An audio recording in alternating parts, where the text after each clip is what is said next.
In this video, I'm going to share with you step by step how we help lawyers get featured on the news so they can get free clients, free publicity, and grow their law firms. You're going to learn that contrary to what you may think, reporters actually need you way more than you need them. I'm going to show you how to come up with ideas that journalists will beat down your door to cover every single time. And then finally, I'll show you how to pitch your story idea so that it actually gets picked up and you don't need to worry about writing any press releases. And if you don't have any contacts, that's no problem either. Let's get started.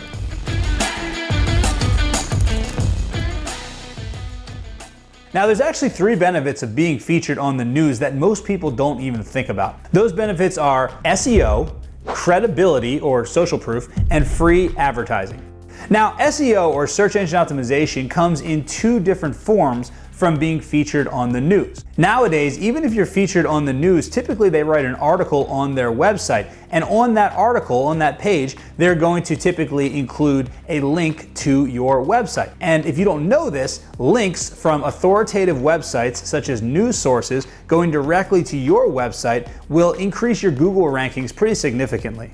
The way it works is the website that's linking to you is essentially vouching for you or giving you credibility. Google doesn't know who the most authoritative websites are. So what they do is they look at which websites have lots of links going to them, which websites have lots of websites linking to them. They look at websites like the local news organizations because they have so many links going to them as authoritative websites. So when an authoritative website links to your website, Google kind of looks at that as that website is vouching for your credibility or voting for you.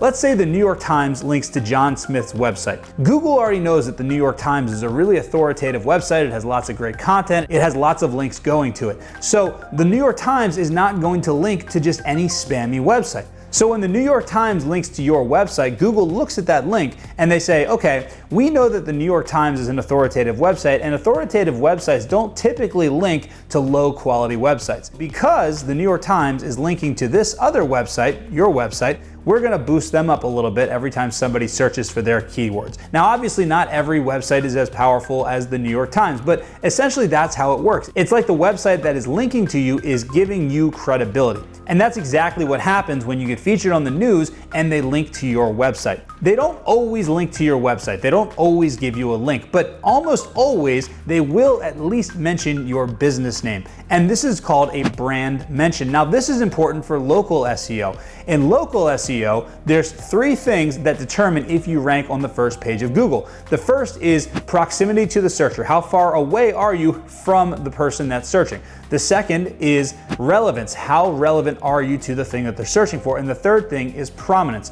Prominence means how prominent are you on the internet? How many websites mention your name, address, phone number? How many websites link to you? All those types of things. When a website mentions your business name, and preferably that business name matches the name that's on your Google business profile, that will actually increase your prominence because Google is finding your name all over the internet. Now, the second way that being on the news helps you is through credibility. It increases the social proof. When you put on your website as seen on Fox 13, or even better, when you take screenshots or even embed the video of you being interviewed on the news on your website, people see that and they associate that with authority. People don't realize that it's really not that difficult to get on the news, but they think that because the news is interviewing you and because you're featured, that you must be at a higher level than most other attorneys. So this increases your credibility and your social proof, and it makes it much easier for you to sign up clients. And the third benefit is free advertising. According to tvtechnology.com, 62% of people watch the local news. With the invention of DVR and the ability to fast forward, fewer and fewer people are actually watching the commercials, but they're still watching the news. So what's important about that is that if you can get featured inside of the actual broadcast, then people are going to see you and they're not going to skip over your commercials. Additionally, running ads on the local news will typically cost you anywhere from $5 to $10 for every 1,000 viewers that they expect to have. So you can start doing some quick math and figuring out exactly how much these ads could cost you if you were to actually pay for them. So now let's talk about how to actually get on the news. Now, the first thing you need to understand is something that I didn't know for a long time. Reporters actually need you way more than you need them. I actually discovered this firsthand and by accident. A couple years ago, a car drove right through my front yard and essentially spun their wheels and drove through my bushes and then took off and kept going. Now, I was able to capture this footage on my Ring video camera that is outside of my house. And I uploaded the footage to the Neighbors app, which is a social media network for people who use Ring products. A couple of hours after I posted the video, a reporter messaged my wife on Facebook and asked if she could interview us about the story. I had never been on the news before, so I was like, sure, come on over and interview me. So the reporter came to my house about an hour later, and we were just kind of sitting there talking, and I asked her, how did you even find this footage? It was in a private network. She explained to me that her job as a reporter is 90% anxiety-filled, trying to find stories. She wakes up in the morning and the first thing she thinks is, I need a story, I need a story, I need a story. So as a result, she has to be pretty creative with where she has to get stories from. You see, I was always under the impression that the news station assigned stories to the reporters, but that's not it at all. Every single day, the reporters have to come up with new stories. And as you can imagine, this causes a lot of anxiety for the reporters. So they're always looking for new sources of interesting stories that they can put on the news. So much so that this local journalist created fake accounts on these social networks of small neighborhoods just on the off chance that there was going to be a story that she could cover. But here's the crazy part. My contact information was not on the video. So what she had to do was compare the video to Google Maps and try to figure out which house was mine, and then go to the tax collector's website and figure out who we were, and then go to Facebook and find our profiles, and that's how she found my wife. So think about the level of research that this journalist has to do every single day just to find good stories. And once you have a good story, reporters are foaming at the mouth to cover it. For example, we have a client who is an immigration attorney. Once Biden was announced as winning the election, we sent out a message to about 30 or 40 different journalists saying, hey, we have an immigration attorney who would love to come on and talk about how this new president will potentially change immigration and what changes immigrants can expect to see in the future. The result was we were bombarded with interview requests. And after doing 10 interviews, our client said, all right, guys, I don't have time to do any more interviews. So we actually ended up turning down more interviews than he completed. He did about 10 interviews and he probably had about 25 or 30 requests. It was pretty nuts. Now, the next thing I want to talk to you about is how to actually come up with ideas that journalists will beat down your door to cover every single time. Now, the first thing you have to understand is what journalists are actually looking for and why. The journalists are looking for stories that the producers will approve. The producers are looking for stories that people actually want to watch. Why is that? Well, that's because the more people that watch the news, the higher the ratings go, and the higher the ratings go, the more money they're able to charge for advertising. Now, there's 3 elements to every good story, and if you can incorporate these 3 elements, then you're gonna get featured over and over and over again, because this is what they're looking for. So the first element is that the story needs to focus on a problem that needs a solution. For example, we had a client who was featured on the news. He brought to their attention that there was a railroad crossing where the tracks were way too high and they were causing damage to people's cars. And they actually caused somebody's airbag to go off one time, causing injury. That's a problem that needs a solution. The second element to a good story is it has to impact other people, and it should not be about you. For example, I see so many times when lawyers want to do a news article or tell the press that they added a new partner to their law firm. Nobody cares. The only time that I ever saw the news actually care about a law firm that added a partner is when Charlie Crist, the former governor of Florida, joined Morgan & Morgan. If you don't have the governor joining your law firm, it's not news. The third and final element of a good story is it is provable. You can prove it. You can either provide people to interview or visuals or video evidence or something like that to prove the entire story. Now, if you're running short on story ideas, you can always fall back on timely stories. These are stories that you know they're going to cover every single year, so you can provide commentary and information on that. Around 4th of July, you know that they're always going to talk about fireworks safety and barbecue safety. On Thanksgiving, they're always going to talk about how to deep fry turkeys and how to not burn your house down. And there's so many different timely events that you can create content on and get featured on the news that journalists are always looking for professional opinions on. Write down every single holiday you can think of and then think about how can you create content or how can you pitch a story related to each one of those holidays. The other thing you can do is think about random events like hurricanes and snow days and just have in your back pocket stories that you can pitch when those things arise. And then you don't have to think about it, you just send off the request to the reporter. Another thing you can talk about is ridiculous laws, and this is one that I love because there's so many laws that don't make a lot of sense that you can use this to your advantage. For example, are there any laws that you deal with on a regular basis that actually do more harm than good? If so, pitch it as a story idea. For example, we have a client in Louisiana who is a motorcycle accident attorney, and he identified this law that if you are driving a car and you kill a motorcycle rider and it's your fault, there's a fine associated with this, which is extremely and almost insultingly low. So he used this law to not only rally bikers across the entire state to get behind this movement, and he was able to use this law to drum up lots and lots of media coverage. Now, I've talked about pitching ideas to journalists before, and one common fear that I get from a lot of attorneys is, don't you worry about gotcha journalism? They're afraid that they're gonna end up looking stupid instead of looking great. Well, here's the reality, and this is the way it was explained to me by a journalist. Have you ever found a $20 bill in your pocket? You know how great that feels? It doesn't matter how much money you have. If you find a $20 bill in your pocket that you didn't expect to have there, you feel like $1,000,000. The journalist that I was talking to said this is what it feels like whenever they find a great story.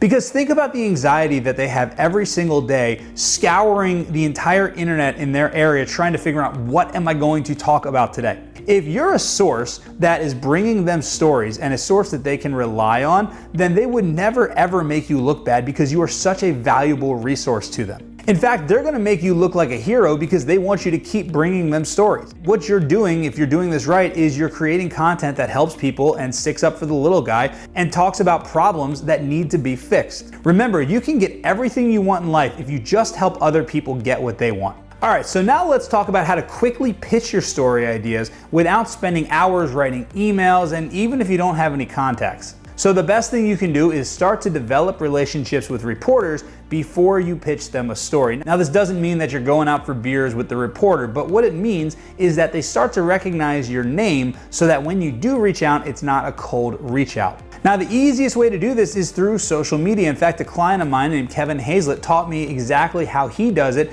and we have since gone on to use this for our clients, and it works really well. So the first thing you need to do is you need to figure out who are the reporters that you're actually going to try to build a relationship with. Now, the easiest way to do this is to have an assistant or a virtual assistant do this for you.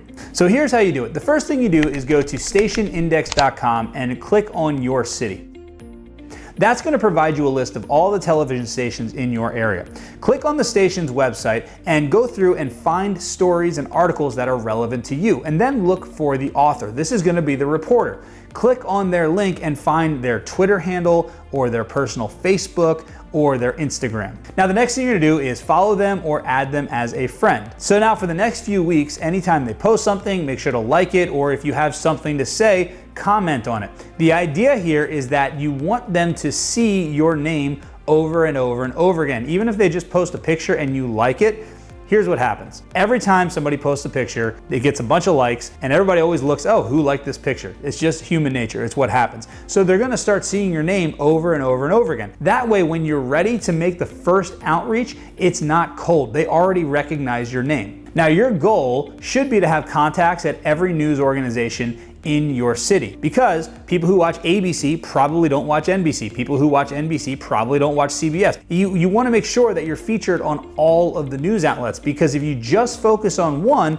then you're missing all the other ones. Okay, so now you're ready to pitch them the idea. Now, here's what you don't want to do. You don't want to create a press release. I've talked to reporters that say they get so many press releases on a regular basis every single day that it's just noise, and they don't even look at the press releases. Here's what you want to do. Send them a direct message, and you want to start with, hey, I have a story idea. Then you want to pitch your story idea in one line and one line only. Here's the test. Can they read the message while sitting at a stoplight? If they can't, it's too long. Now, if your story follows everything that I've told you, then they'll probably want to cover it. And if they don't answer, that's fine too. Make sure to follow up. Wait a couple days, come up with another idea, and send them another story idea. Like I said, they need stories every single day, so you just had to give them stories that they believe that people will actually want to watch. Now, here's the best part of this. First of all, most of your competitors are never gonna do this. And second of all, it doesn't cost you anything. Only your time. So if you have an assistant or a virtual assistant who can help do a lot of this process for you, then you can be getting tons and tons and tons of free advertising and free publicity just by following the system. Now, I want to give you one final strategy that so many of our clients have used to get tons and tons of free publicity using the news. The first thing you have to do is you have to kind of have an eye on the news, and you have to keep an eye out for something that's newsworthy. Now, either you do this or have somebody in your office or a virtual assistant keep an eye out for something newsworthy happening. As soon as something newsworthy happens, pull out your phone and record a short video no longer than 2 minutes and 20 seconds, providing value and insight on what happened. The reason you want to keep it 2 minutes and 20 seconds or less is that this is the maximum length of a video on Twitter, which is what most journalists use. Next, send it to every journalist that's covering the story. Especially when news is breaking, journalists are always looking for more information, more information, more information. What information can I provide that the other stations don't have? If you send this to the journalists and it provides valuable information, there's a good chance that they're going to use it. We've done this several times and our clients have gotten great results. For example, there was recently a train crash in Long Island. Now, the reason the train crashed is because it didn't have this automatic braking system that slows it down before going into a turn. This was required by law, but a lot of the trains didn't have it. So our client immediately pulled out his phone and recorded a video talking about how this braking system should have been on the train in the first place and the accident never should have happened. We sent the video to several journalists who were covering the story, and several of them actually used his video, and other people called him and interviewed him about the train crash. That's what's great about this strategy. You can literally have a video in a reporter's hand in less than 5 minutes if you do it correctly. Now, the last thing that I want to mention is that your competition, or at least 99% of them, are not going to do any of this. So if you execute just half of this strategy, you will automatically be beating your competition. You're going to get tons of SEO benefit, which means you're going to appear higher in the search engines and you're going to get more free leads. You're going to have tons of credibility on your website in the form of the as seen on Fox and CBS and NBC. And then the final thing is that by being on the news, you get tens or hundreds of thousands of dollars of free advertising and goodwill. Follow the tips in this video, go get on the news, and go grow your law firm. We'll talk to you soon.